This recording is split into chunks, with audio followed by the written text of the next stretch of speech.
شروع اللہ کا نام لے کر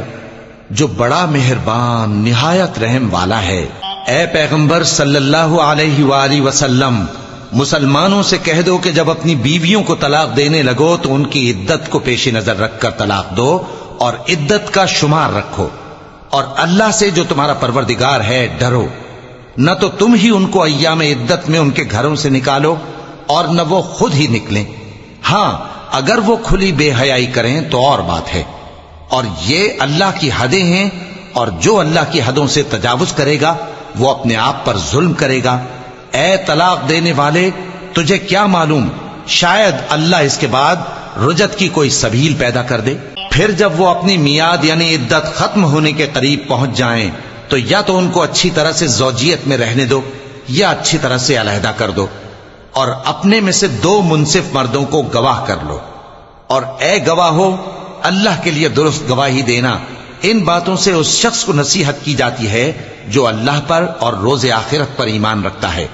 اور جو کوئی اللہ سے ڈرے گا وہ اس کے لیے رنج و غم سے نجات کی صورت پیدا کر دے گا، اور اس کو ایسی جگہ سے رزق دے گا جہاں سے اس کو وہم و گمان بھی نہ ہو،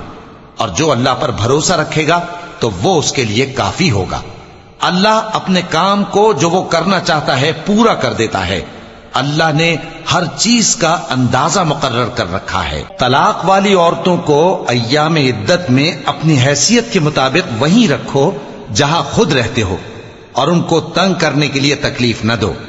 اور اگر وہ حمل سے ہوں تو بچہ پیدا ہونے تک ان کا خرچ دیتے رہو، پھر اگر وہ بچے کو تمہارے کہنے سے دودھ پلائیں تو ان کو ان کی اجرت دے دو، اور بچے کے بارے میں پسندیدہ طریق سے موافقت رکھو، اور اگر باہم ضد اور نا اتفاقی کرو گے تو بچے کو اس کے باپ کے کہنے سے کوئی اور عورت دودھ پلائے گی۔ اللہ نے ان کے لیے سخت عذاب تیار کر رکھا ہے، تو اے عقل والو جو ایمان لائے ہو اللہ سے ڈرو۔ اللہ نے تمہارے پاس نصیحت بھیج دی ہے، یعنی ایسے پیغمبر جو تمہارے سامنے اللہ کی واضح آیتیں پڑھتے ہیں تاکہ جو لوگ ایمان لائے اور عمل نیک کرتے رہے ہیں ان کو اندھیروں سے نکال کر روشنی میں لے آئیں، اور جو اللہ پر ایمان لائے گا اور عمل نیک کرے گا وہ ان کو جنتوں میں داخل کرے گا جن کے نیچے نہریں بہ رہی ہیں، وہ ہمیشہ ہمیشہ ان میں رہیں گے۔ اللہ نے ان کے لیے کیا خوب رزق رکھا ہے۔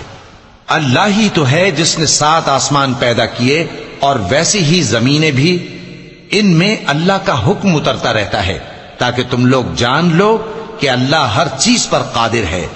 اور یہ کہ اللہ اپنے علم سے ہر چیز کا احاطہ کیے ہوئے ہے۔